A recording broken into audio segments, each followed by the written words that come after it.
Chijioke Eze sat in his big office on the top floor of Ezetech Towers in Victoria Island, Lagos. The morning sun touched the glass walls, but he didn't notice. He was staring at his phone. It was ringing again. Tunde again, he muttered. For the fifth time that morning, the name Tunde Ajayi flashed on the screen. With a sigh, he answered, "This better be serious." "Chijioke, my guy, please, I need a favor," Tunde said, sounding way too happy. "Tunde, I'm busy. I have a major deal closing with the Kenyan partners. Talk fast." I know, but remember that girl I told you about? Isioma? She wants to bring her roommate to dinner tonight, and I need someone to come with me." Chijioke shook his head. "You want me to go on a blind date? Tunde, I don't do blind dates. I do billion-naira mergers. Come on, it's just dinner, 4 hours max. You don't even have to talk much. Just look rich and smile." "I don't have time. Bro, when last did you do anything that didn't involve contracts? Since Amaka left, you've been a robot." Chijioke's face hardened. "Don't bring her up." There was silence. Then Tunde said softly, "All right, just this once. I swear I won't ask again." Chijioke looked at the pile of reports on his desk. His whole life was work. Maybe a break wouldn't hurt. "Fine, text me the time and place." "Yes, you're the best, my guy. Wear something nice, N. Not your scary billionaire face." Chijioke hung up. He looked out the window at the city below, busy, loud, full of stories. Once he believed in love, but that was long ago. That evening, Chijioke's black SUV pulled up in front of Encoyo, one of the fanciest restaurants in Lagos. The sky was cloudy. Rain was coming. He adjusted his dark native kaftan, stepped out, and told his driver, "Wait here, Musa. This won't take long." As he walked toward the entrance, he heard a loud voice a few feet away. "I gave you a 5,000 naira note," a woman was saying. "The fare was 1,800 naira, and I gave you more than enough." "Madam, you gave me 500 naira, the taxi driver argued. "You're confused. Don't waste my time." Chijioke turned his head. A young woman in a simple dress and old coat was standing near a yellow KK taxi, holding her purse tightly. "I know what I gave you," she said, her voice shaking. "That 5,000 naira was my last money for the week." Something about her voice stopped Chijioke. There was no drama in it, just real worry. He walked over slowly. "Is there a problem here?" he asked. The driver turned, startled. "Oh God, this woman is accusing me falsely." Without a word, Chijioke brought out his wallet and handed the driver a crisp 10,000 naira note. "Here, that should settle everything." The man's face lit up. "Thank you, sir. Thank you very much." He quickly entered his taxi and drove off. The woman looked at Chijioke, eyes wide. "You didn't have to do that," she said softly. "It's fine." He studied her face. Her hair was tied back loosely and she looked tired but dignified. "I'll pay you back. I don't like owing strangers," she added. "That won't be necessary," he said. She held out her hand. "I'm Adana Okoro." He hesitated, then shook it. Her touch was warm. "Chijioke Eze." "Thank you, Mr. Eze," she said with a small smile. "People don't usually help like that." He was quiet for a moment, still staring at her. "Well, maybe they should." Adana was still adjusting her scarf when Chijioke asked, "Are you meeting someone here?" She glanced toward the restaurant door and sighed. "Yes, my friend Isioma set me up. It's a blind date. Honestly, I didn't want to come." Chijioke raised one eyebrow. "Your friend wouldn't happen to be Isioma Adigwe, would she?" Adana's eyes widened in surprise. "Wait, how do you know Isioma?" Before Chijioke could answer, his phone buzzed. A message from Tunde lit up the screen. "Running late. Stall the girls if you get there first." He looked back at Adana and felt a strange twist in his chest.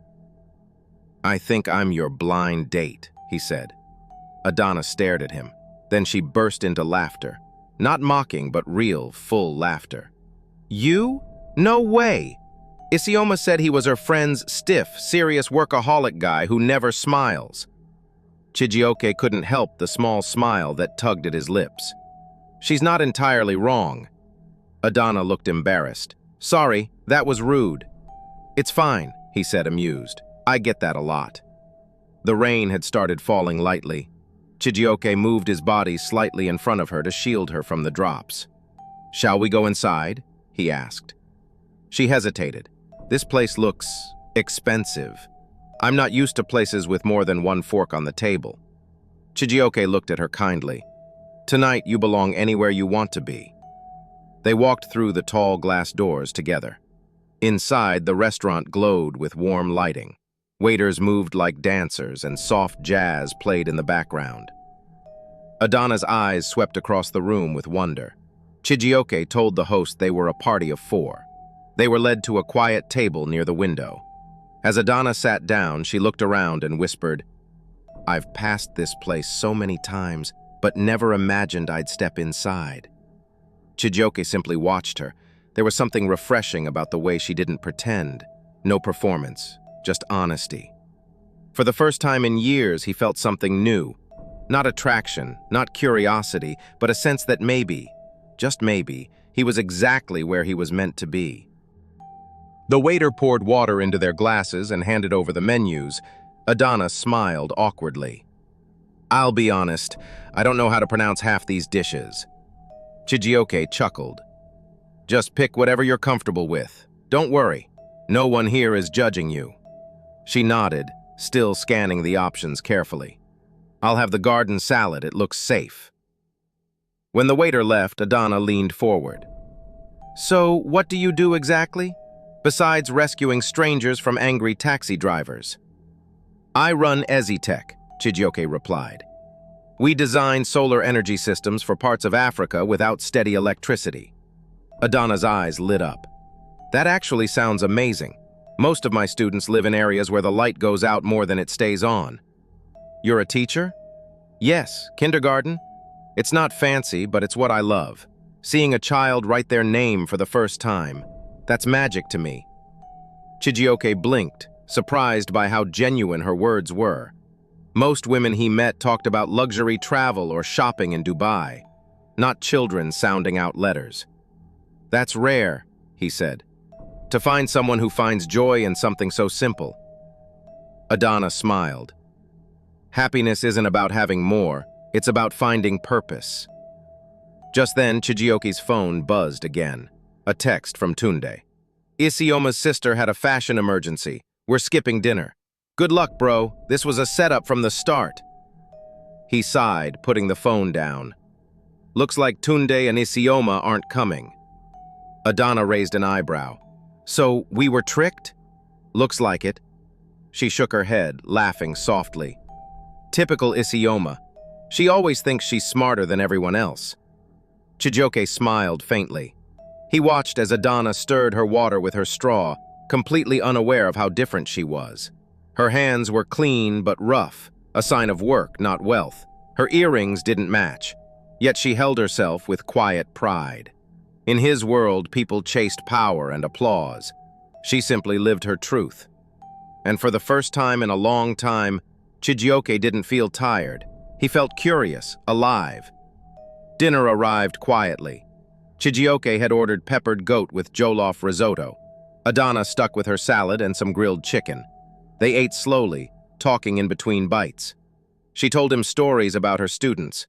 One who always sang instead of speaking, another who tried to eat crayons during art class. Chijioke laughed more than he had in months. Real laughter, not polite boardroom chuckles. You really love teaching, he said, surprised at how warm her eyes got when she spoke. I do, she nodded. It's not glamorous. I sometimes pay for supplies out of my own salary, but when a child who couldn't read starts sounding out words, it makes everything worth it. The waiter came to clear the plates. Adana glanced around the restaurant. The tall wine shelves, the glowing chandeliers, the guests in designer clothes. Places like this aren't made for people like me, she said, her voice soft. I always feel like someone will ask me to leave. Chijioke's voice was gentle now. Tonight, you're here, and you belong, not because of what you wear or where you're from, because you choose to be. For a moment, they just looked at each other. No noise, no pretending. In Chijioke's world, everything was calculated. Profits, risks, status. But this woman sitting across from him had walked into his life with messy hair, old boots, and honest words. And somehow, that felt more real than anything money could buy. Rain had stopped, but the streets still glistened under the streetlights as Chijioke's black SUV rolled through the quieter side of Surulere. He sat beside Adana in the back seat, watching the neighborhoods pass by. Small shops, narrow roads, kids chasing each other barefoot. "You really live around here?" he asked gently. "Yes," she smiled. "5th floor, old building, noisy neighbors, but it's home." Chijioke glanced at the apartment blocks ahead. Faded paint, tiny balconies, clothes hanging to dry. So far from the polished marble of Tech Towers or the high-rise in Banana Island he called home. Yet, it didn't feel wrong. Musa parked near a gated compound. The security man waved lazily. Adana turned to Chijioke. "Thank you, for dinner, and for not being as stiff as Isioma said." He chuckled.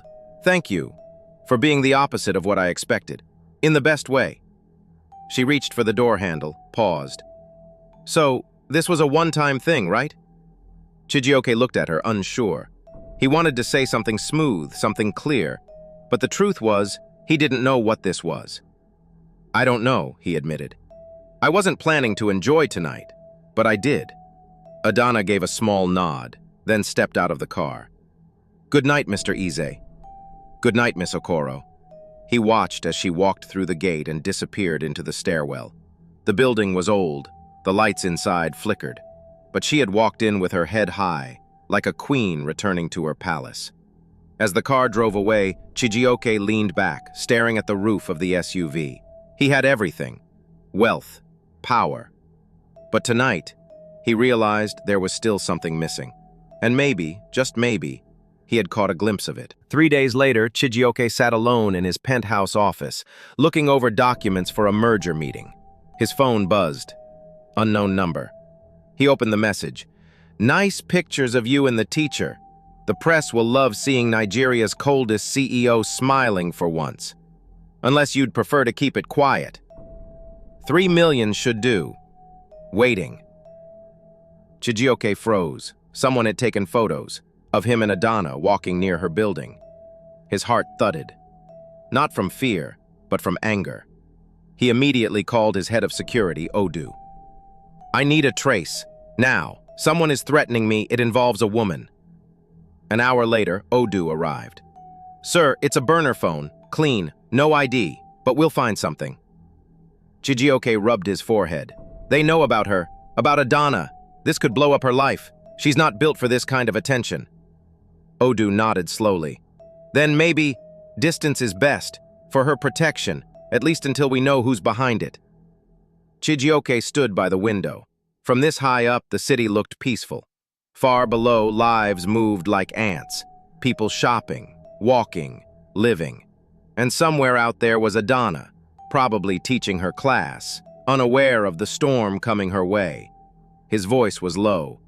"I've never cared what people said about me, but this could destroy her peace." He clenched his fists. He had faced hostile takeovers and billion naira losses without blinking. But now, he felt afraid. Not for himself, for her. And that feeling, that strange tightness in his chest, told him one thing clearly. Adana Okoro had somehow found her way into the one part of him no one had touched in years. His heart. Chijioke sat at a quiet corner of a small cafe in Surulere, wearing a plain t-shirt and cap to avoid attention. He kept checking the door. Finally, Adana walked in, her face curious but cautious. She spotted him and walked over. "You sounded serious on the phone," she said, sliding into the seat opposite him. "I am," Chijioke replied. "Something happened after that night." He took a deep breath and showed her his phone. She read the blackmail message silently. Her fingers gripped the table. "They took pictures of us?" she asked, eyes wide. "Yes. Someone wants money to keep them from going public." Adana looked down, quiet for a moment. And if you don't pay? They might leak everything, which means reporters showing up outside your school, strangers asking about your life, your students caught in the middle. Her face tightened. Why are you telling me this? Because you deserve to choose. You didn't ask for this. She stared at him. So, what now? You end it before it becomes more? Chijioke's voice dropped. That was the advice, to protect you.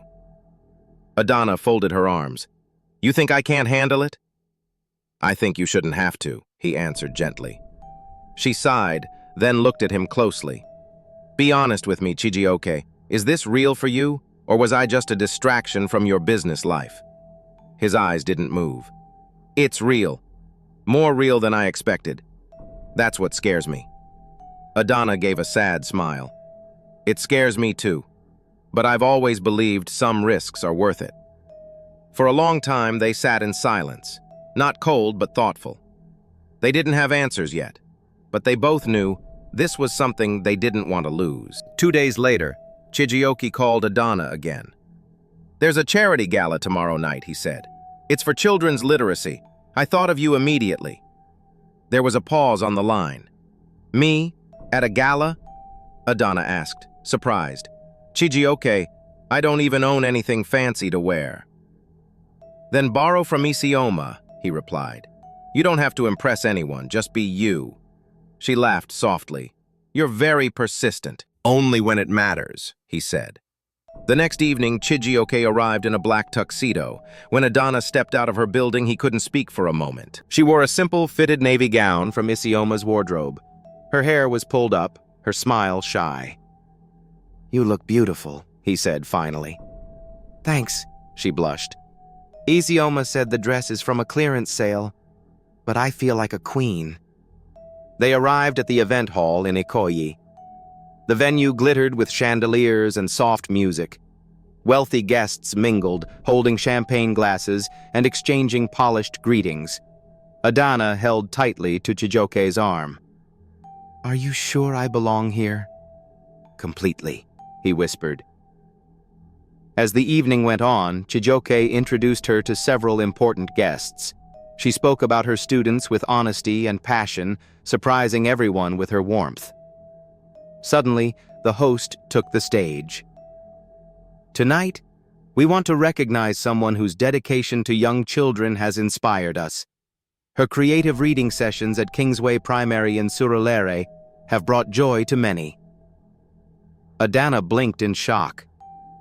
Please welcome Miss Adana Okoro. Her eyes widened. What? No one told me this? Chijioke smiled beside her. You deserve it. Nervous, Adana walked up. She faced the crowd, hands shaking slightly, but her voice held steady. I'm just a simple teacher, she said. But I've seen how books change lives. Every child deserves that magic. The crowd clapped, some standing. Chijioke watched from his seat, heart swelling. He'd been to hundreds of galas, shaken hands with presidents, closed billion-naira deals, but nothing had moved him like watching Adana speak from the heart.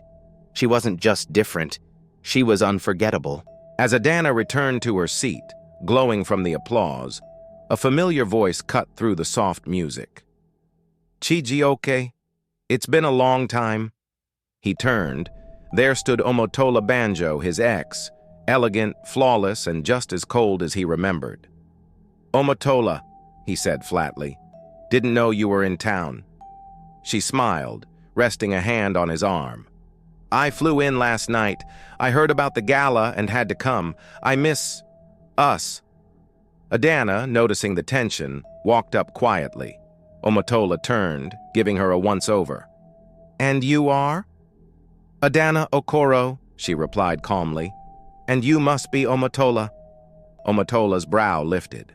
The school teacher? That's cute. Chijioke stepped in, voice sharp. She's the woman being honored tonight, and she's done more good than half the people in this room. Omotola's smile faded. Interesting. She walked away, heels clicking. Adana exhaled. She doesn't scare me, she said. But I can see why she used to scare you.